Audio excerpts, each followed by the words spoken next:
Ladies and gentlemen, welcome to my office. Take a seat, we've got a lot of things to discuss. I guess there's only one seat for me, but you can sit on the floor.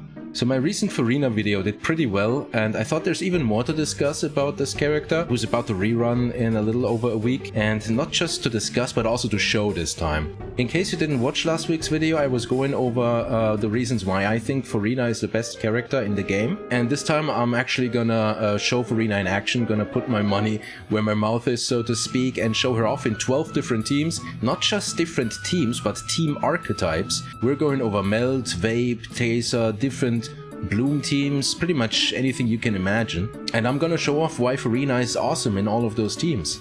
But before we get into the action, there are a couple of things to address about the last video, so we'll do that first. If you're not interested, you can obviously skip ahead. There'll be chapters, but there are a couple of things that I want to talk about. So first of all, a small correction. In my last video I was talking about how characters like Fischl and Kokomi can resummon their pet if it's already out and extend the duration, and technically I was correct, but in the case of Kokomi I said she can resummon her pet, which is true, but what I actually wanted to say is that she can reposition her pet, which is actually not true. I was misremembering, because she can activate her burst, which will refresh the duration of her jellyfish pet, but she can actually not reposition the pet. And I was mentioning that in the context of Furina not having this issue at all, because the pets follow her, or follow the active character really, around the battlefield. But if anything, this even proves my point further, that Furina has an advantage over other characters who may have issues resummoning or repositioning their pets, because Furina doesn't need to worry about that.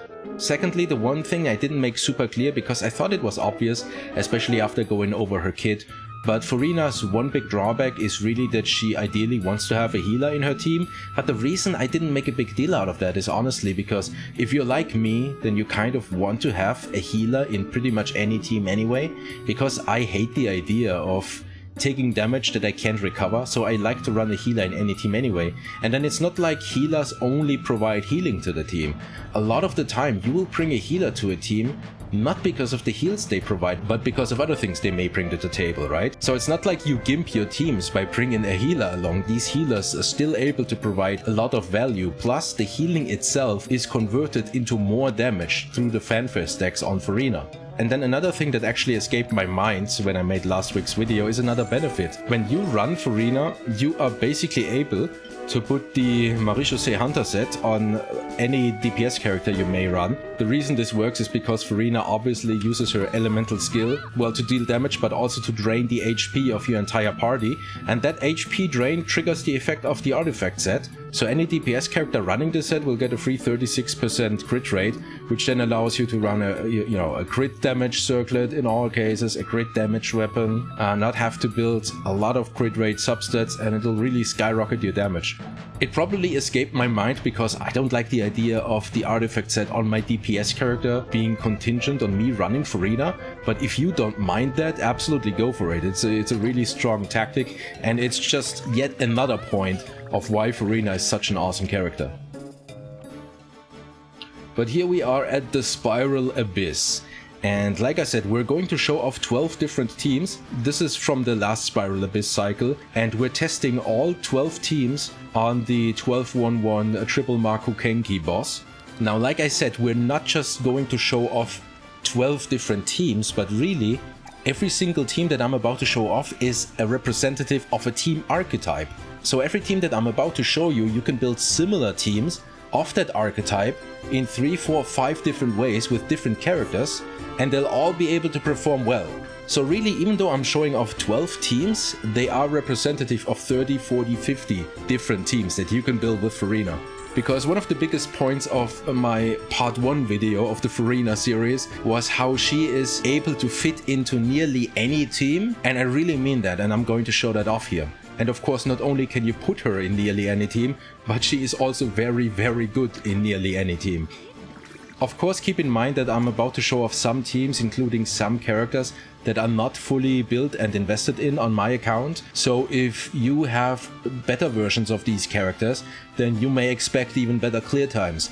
But with every team that I'm about to show you, we still managed to beat Chamber 12-1-1 in 30 seconds or less.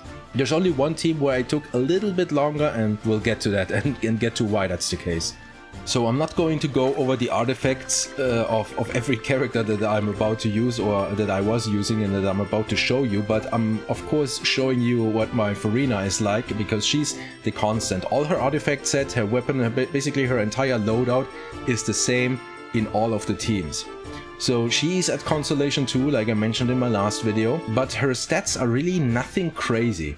So she has 33,000 HP, and this is baseline without any HP bonuses from any resonances. She only has 62% crit rate, 127% crit damage. This is nothing crazy at all. You can easily get a better Furina than this. Of course, I have the Festering Desire, which overall is maybe her second, third or fourth best weapon. I don't know exactly. It's definitely her best 4-star weapon, but it's not like I'm running her signature weapon, so this is not an optimal, this is not an ideal Furina.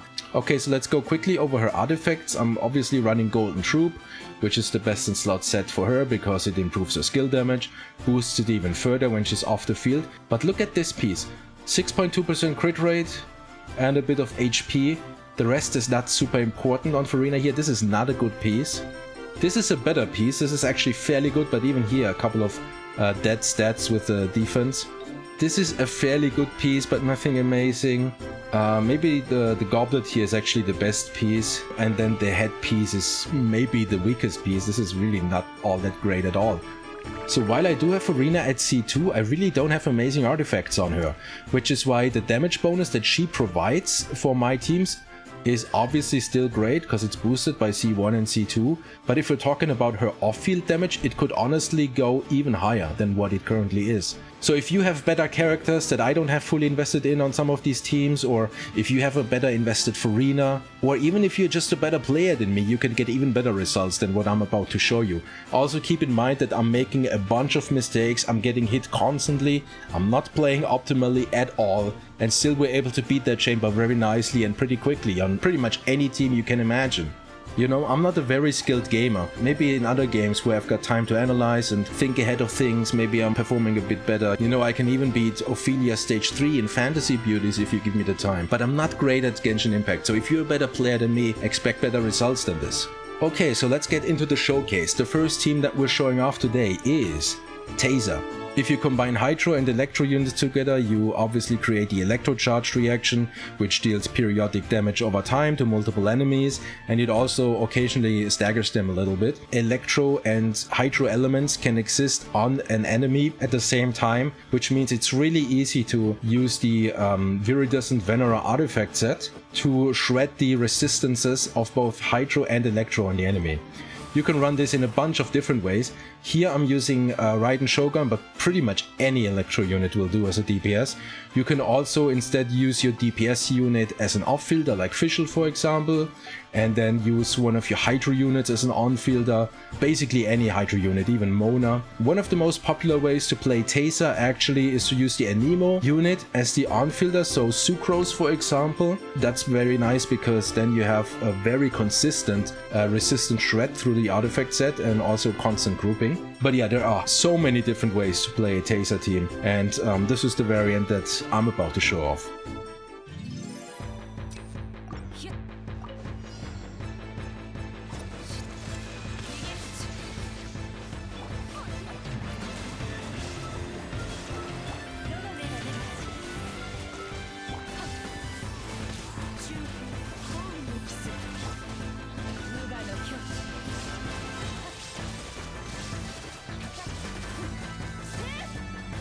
Okay, next up we're combining Hydro with Pyro, which creates the Vaporize reaction obviously. I'm showing off Arlecchino here. She's a pretty popular Pyro DPS unit, but you can obviously use other units. You can use Dea, you can use Nilou, you can use Hu Tao, Yoimiya, and then you can use an on-fielder that is Hydro instead. In this team I chose to go with a Shielder because Arlecchino really likes Shielders, because she cannot heal herself during her DPS rotation and no one else can either. I personally don't like running Anemo options because unlike Hydro and Electro, Pyro and Hydro can't exist on the same enemy at the same time, so swirling both elements and getting the damage buff, for example from Kazuha for both elements, is a bit iffy. It requires some particular setups and I'm not that sweaty of a gamer.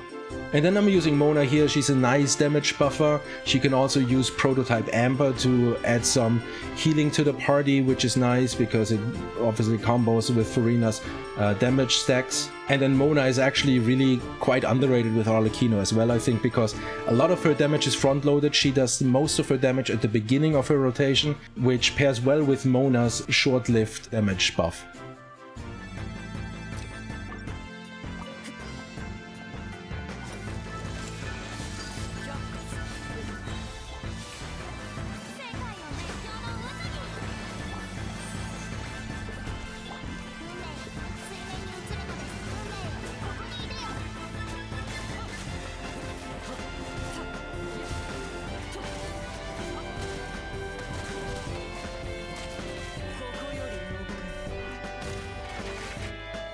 Okay, next up we're combining all three. We're combining Hydro with Electro and Pyro, and this gives us a soup team.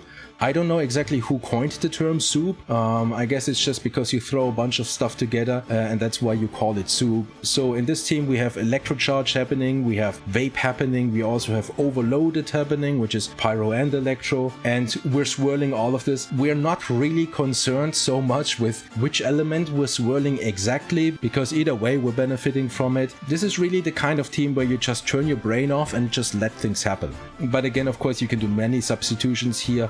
Yoimiya is often used in a soup team with Fischl and with Yelan or Xingqiu. Xingqiu is an option you can run in many of these teams. You can use Fischl, you can use Beidou for your Electro DPS, you can use Yae Miko. So yeah, let's show off this team.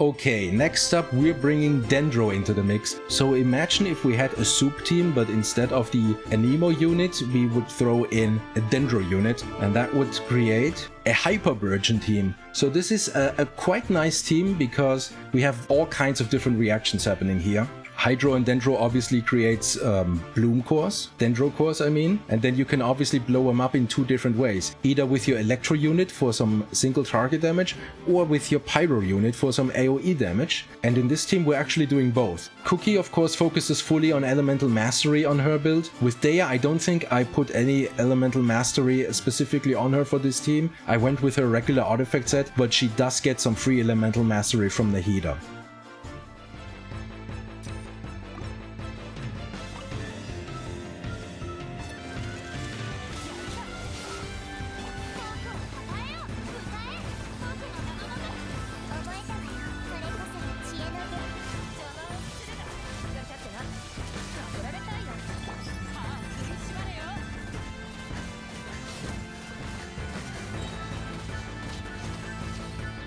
Okay, and next up we're focusing on one half of the Hyperburgeon equation, which is just Burgeon. On this team I actually put two artifacts specifically on Dea for Elemental Mastery, so she had about 470 or something baseline Elemental Mastery, but then of course gets the Nahida Elemental Mastery buff as well. This is also a really nice team, and of course on Kokomi you can put the Thrilling Tales of Dragon Slayers for some extra personal damage. Again though, with this team as well as the previous team, I mean I didn't mention it for the previous one, but you can substitute a lot of units. When we're talking about Hyperbloom, Raiden is another really popular option. If we're talking about Burgeon, first of all, you don't need to on-field your Pyro unit. Dea works fine as a Burgeon trigger off-field. You can use Toma as well.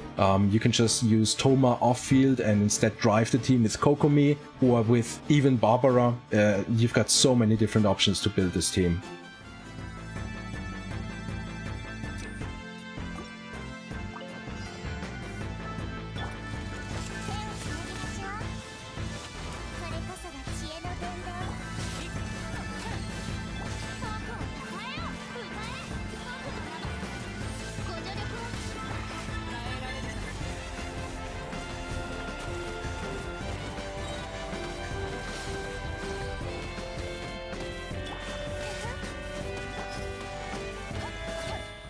Next up, let's focus on the other half of Hyperburgeon, which is Hyperbloom, and this is maybe one of my favorite teams, because it plays quite a bit differently from the others.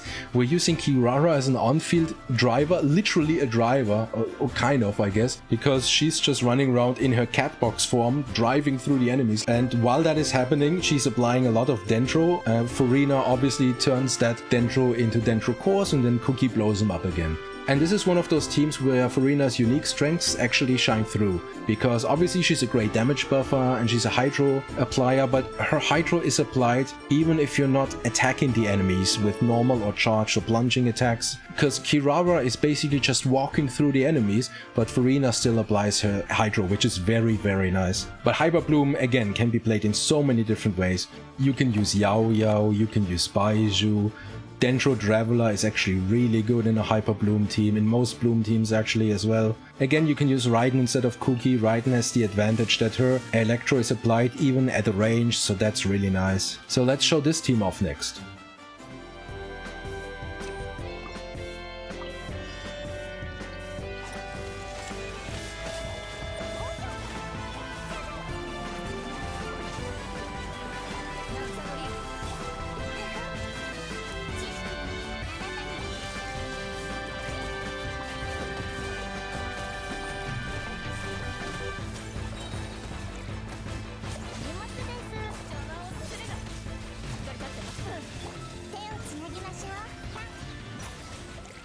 Okay, so the next team is still a Hyperbloom team, but we're adding a cryo unit for a fridge reaction. So this is a Hyperfridge team. I don't know, again, who coined the term fridge. It might have been Jeff, maybe someone else. But the idea behind this is that cryo is actually quite a nice addition to some Dendro teams. It doesn't directly react with Dendro, but what it does is cryo is able to be applied in addition to Dendro on an enemy. So both elements can exist on an enemy at the same time. So when you then apply Hydro from, let's say, Furina, it reacts with both the cryo, giving you a freeze reaction, and with the Dendro. And we don't care so much about the freeze, but because the Hydro reacts with the cryo, there is less Hydro left that will react with Dendro, which will then take away less of the Dendro aura on the enemy. So that means that we're able to produce more Dendro cores with less Dendro application. And one nice cryo option for the Hyperfridge team is Eula, because Eula has a decent amount of personal damage, which is able to benefit from Furina's incredible damage buff. But some other people run Ayaka in this team. You can run other cryo units. I'm not sure how well Riesli works in this team because I don't have him, but you have a couple of different cryo options here as well.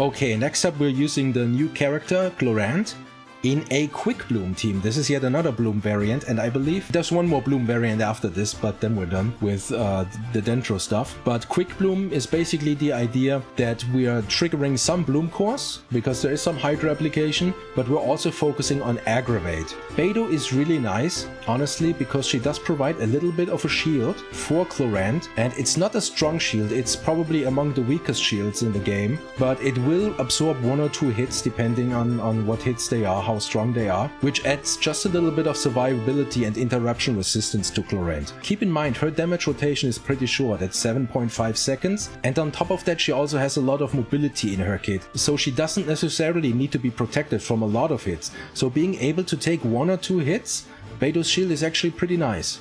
The only downside to running Beidou in this team is that her elemental burst has a pretty long cooldown at 20 seconds, so it doesn't line up super well with all the other cooldowns in the team, but I guess you can't have everything. this is still a very nice team. Since this is focused on aggravate, in addition to some of the Bloom stuff happening, you obviously want to run an Electro DPS unit, but you can run Kitching instead of Chlorant, you can run Raiden, you could use Yaemiko. So there are really a lot of options. And even for the off-field option, instead of Beidou, if you don't want to run a shielder, or let's say you're running Kirara or Baizhu here as the Dendro option as a shielder, then you can put Fischl here, and Fischl does insane amounts of damage in an aggravate team. But yeah, let's show this team off.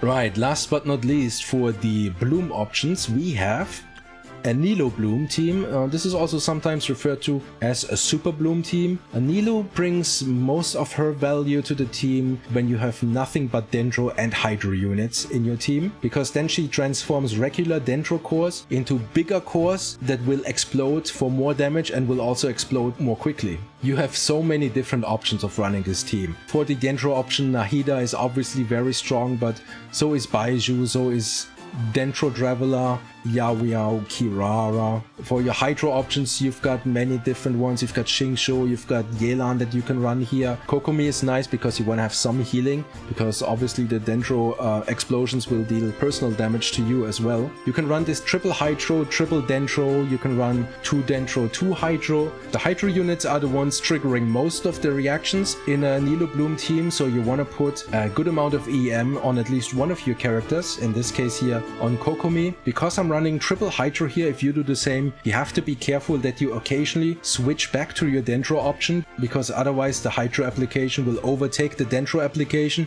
and then you've got no more Bloom cores happening.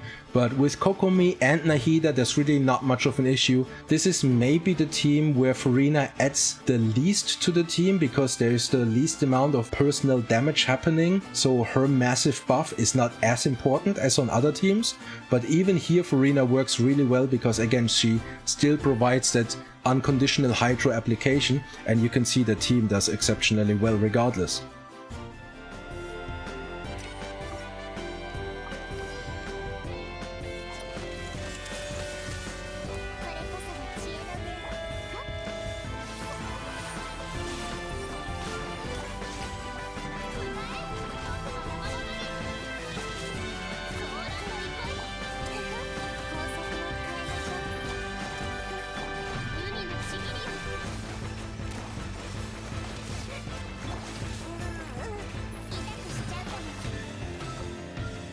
Okay, so we're done with the Bloom stuff now, and we haven't done, other than running Zhongli in one of the teams, we haven't done any of the Geo stuff. So here's some Geo stuff. Furina is really good, for example, in a Plunge team. Obviously the main character that comes to mind when you think of Plunge is Zhao. But if you have Shan Yun, she enables pretty much any character to become a Plunge DPS. That's not necessarily a great option for every character, but Claymore users like Navia typically have very good Plunge multipliers. She doesn't have the highest one, that one would be Diluc, but pretty much most of the Claymore characters, to my knowledge, have very good Plunge multipliers, and even if they're not as high as Diluc, Navia can hit pretty damn hard with her plunging attacks. And so in this team we pair up Navia with Giori, enable her to plunge with Zhan Yun, and further buff the damage with Furina. And as for other Geo options, Furina is not a bad pick at all to pair with Ito and even Noelle. Noelle is actually a really nice pair with Furina, because Noelle is both a healer and a shielder as well as a DPS, and Noelle's DPS is not the best, it's actually kind of underwhelming, but Furina's buff is so massive that even Noelle then starts doing good personal damage. And on top of the shielding and healing she provides, honestly, between those two characters you kind of have all the quality of life that you may need, which really leaves you up to put whoever you want in the last 2 slots. So if you want to run a different Geo team, Ito and Noelle are also really good options for Furina. But yeah, I'm showing off this team, the Geo Plunge team with Navia. This is one of the most fun teams for me to play as well. So let's show this one off.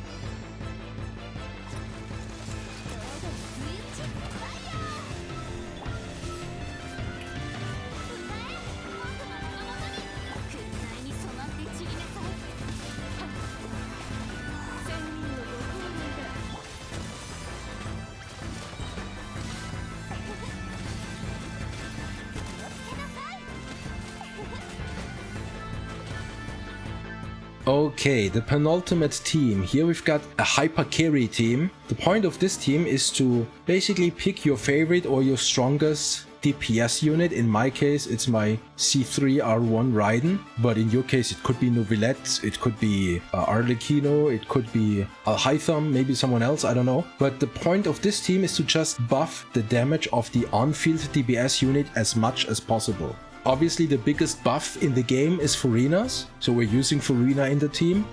Bennett adds a really nice attack buff, and Raiden does scale with attack, so he is a good option.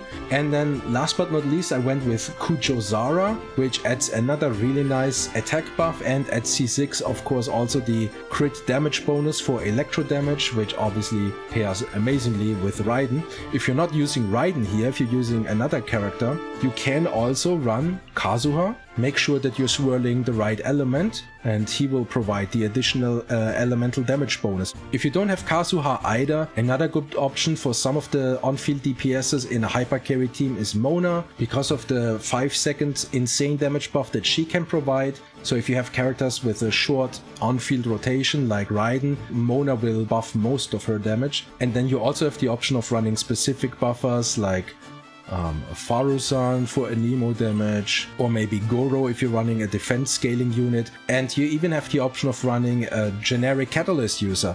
Put a Noblesse Oblige artifact set on them, as well as Thrilling Tales of Dragon Slayers, and there's another massive DPS increase. So yeah, again, there are a bunch of different options to build this team, but again, Furina fits amazingly, and we're showing off this team as well.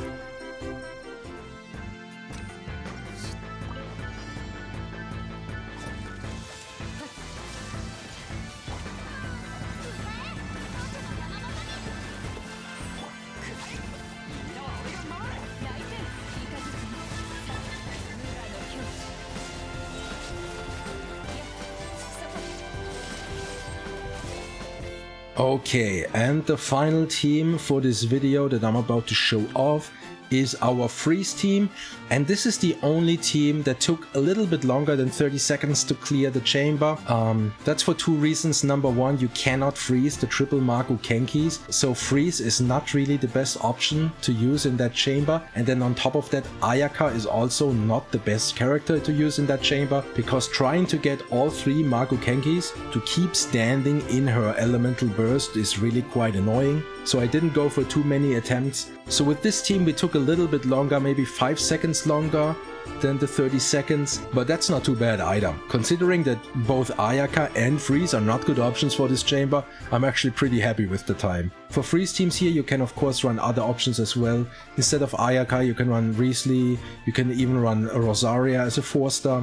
Kazuha is a good grouper and buffs your cryo damage further with his swirls, so he is typically used in freeze teams as well. And then if you're running Furina here, another option, instead of Shenhe as a second cryo, you can actually make Charlotte your second cryo and your healer for the team, and then you can replace Zhan Yun with Kazuha for some additional grouping, or of course with Sucrose or Venti as well.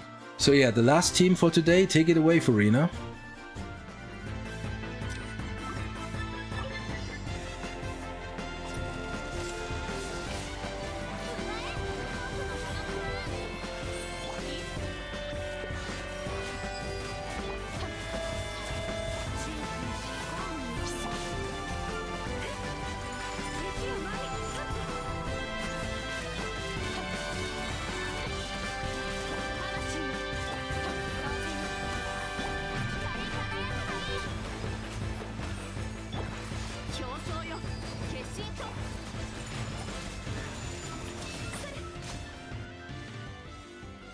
And there you have it, guys. 12 different teams, 12 different team archetypes, really representative of at least 40 different teams you can build with Furina. She works amazingly in all of them. She is a great unit, in my opinion, the best unit in the game, like I said in the last video. There are two teams that I didn't show off. One was a national team. Furina works fantastically in it, don't get me wrong, but the national team template is so similar to one or two other teams that I already ran in this showcase. I thought there was little point in then showing off national on top of it. And I also didn't show off mono hydro because honestly, I am not a fan of mono element teams at all, because all it'll take is one shield of the wrong element to put a complete halt to everything you're doing. And I don't want to play teams that are as limited as mono element teams. So I personally don't like them at all, but of course Furina works amazingly in a mono hydro team as well.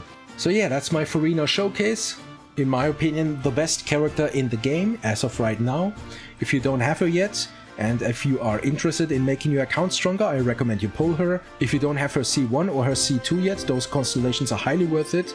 So if it's within your budget, I highly recommend you go for it if you're interested. And that's about it, gamers. I hope you enjoyed the video and stay tuned for the next one. Have a good one.